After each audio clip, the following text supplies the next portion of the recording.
दिनै नि दिनाव दिनै नि समाव बर'नि हारिमुआव मैखोमै बिहोमा होबोनाय भानु उजिर बसुमतारीनि दिनै सारादु। गोजोननि नोगोर क'क्राझारनि साखाथि खार गामिनि थागिबि समाज सिबियारि हारिमु बिथिङाव मेथाइ सुजुनानै बिहोमा होलांनाय भानु उजिर बसुमतारीया थांनाय 10 आगस्तखालि रुंसारि जालाङो। बिथांनि हरखाब रुंसारि जानायाव न'खरजों लोगोसे ओनसोल नाङैनो दुखु जानायखौ नुनो मोन्दोंमोन। नोंनि खाफालनि गोजा फोथाया बेसे समायहोदों। समाजनि नेमखान्थि बादियै दिनै भानु उजिर बसुमतारीनि सारादुखौ खार गामियाव खुंफुंनाय जायो।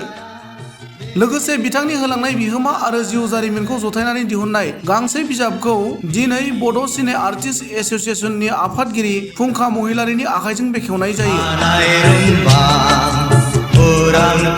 मख'जाथावदि बर'नि मुंदांखा मेथाइ रोजाबगिरि बिग्राय ब्रह्म आरो मेनका बसुमतारी मोननि मिलौदो देंखोजों रायजो राजाफोरनि गोबां अनसायनाय मोननाय नोंनि खाफालनि गोजा फोथाया बेसे समायहोदों।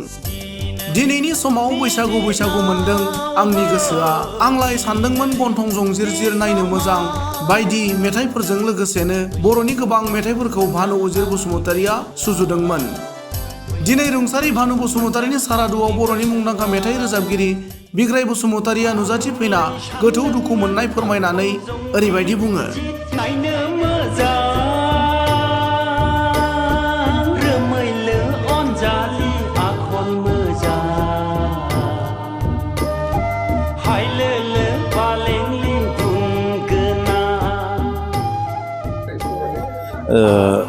गिबियावनो नोंथांमोननि गासै चेनेलखौ आंनि गोरबो सिंनिफ्राय साबायखर होदों।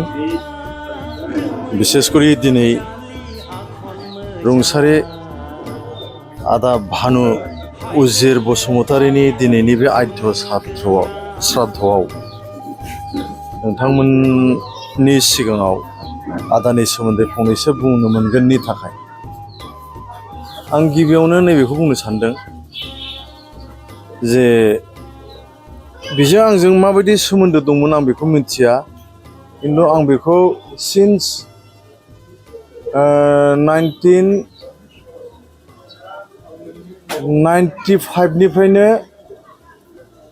आङो बेजों जोबोद क्ल'समोन। ओमफ्राय बिनि गेजेरावनो मालाबा सुखु दुखु जों साहा दखानफ्राव लोगो मोनलायना साहाबो लोंलायोमोन। बे आंखौ मोनसे साजेसन होबोबाय थायोमोन, नोंनि गाराङा बिराद मोजां, नों आं नोंखौ मालाबा सानसे दोंसे गान खनहोगोन होननानै बुंबोबाय थादोंमोन बियो। दा बिदिनो फैयै कयेक बोसोरनि उनाव मेथाइखौबो रोजाबहोनाय जादों। दा बिनि मेथाइआ आरो ओरैबायदि माने फेमासबो जादों। बे मेथाइनि गुदि लाइना जाहैबाय नोंनि खाफालनि गोजा सिन्दुरा होननायमोन।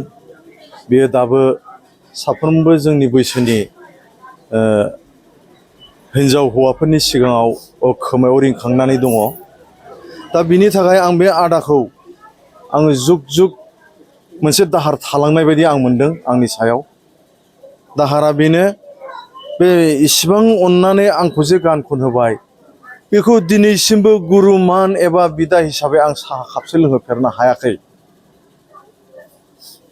आरो थैनायनि सिगांबो आं जेबो मिथिया, नै मैया ना मा साननै ना माल' जादों मोनथिनाया, बिदि थैलांबाय। दा दुखुजोंनो आं फैनो आंनि आगाना सफैबावलासोमोन। दा आं बेयाव माबे मोखां लानानै मा साहस लानानै आं बे आदानि श्राद्धआव बाजैमोननि सिगाङाव बिनि फिसालाफोरनि सिगाङाव आं मा मोखां लानानै नुजाहैनो बिदि साननानै, अब्लाबो आं बेफोरखौ दोनथ'नानै मानबता खाथिराव आं फैबाय। आङो आदानि थाखाय जेबो मावनो हायाखै, खिन्थु आदाया सासे बर'नि जारिमिनारि मानसि। बियो बे आंनो रोजाबहोनाय दोंसेल' मेथाइ नङा बिनिया, बे ओरैबायदि माने बेलेग बिनि सोरजिया, बिनि स्क्रिप्ट, बिनि लिरनाय, ड्रामा लिरनाय, नाटक लिरनायनि टेकनिकआनो बिनिया ओरैबायदि आलादामोन जायखौ आङो खुगाजों बुंनानै फोजोबनो हाया। बेनिखायनो आं दिनै नोंथांमोननि चेनेलनि जुगै इसोरनि खाथियाव आर'ज गाबबाय जे बे आदाया होजों सोरगोआवबो थानानै बे हारिमुनिनो खामानि मावनो हाथों आरो बे आदानि हारिमुनि मावनायनि गोहोमखौनो जों फोस्रावनो हाथों। नै दानि नैबे संसाराव जाखांबोफुबाय थानाय सेंग्रा सिख्लाफ्रा फल' खालामथों बेखौनो आं खावलायदों। आरो जोंनि बर' समाजनि जोबोद हाबा मावोमोन बियो। बे गाना बाजानायावल' गैयामोन बियो, बे मुलि डक्टर लाइनावबो दंबावोसोमोन बे मानसिया। ओरैबायदि मानसिमोन बियो। दा बेनिखायनो आं थेंक्स होबाय नोंथांमोनखौ आरो लोगोसे बेयाव आद्य साद्य दिनै नुजाफैनो हानाय गासैबो बिथांनि जाथि बंस' आरो लोगोफोरखौ आङो हामबाय होनदों। दा अरायबो भानुदाया जोंनि गेजेराव गोजों हाथरखि थरसे अलंबार महरै जोंबाय थाथों। आं बेखौनो इसोरनि खाथियाव आर'ज गाबना आंनि बुंनायखौ फोजोबबाय।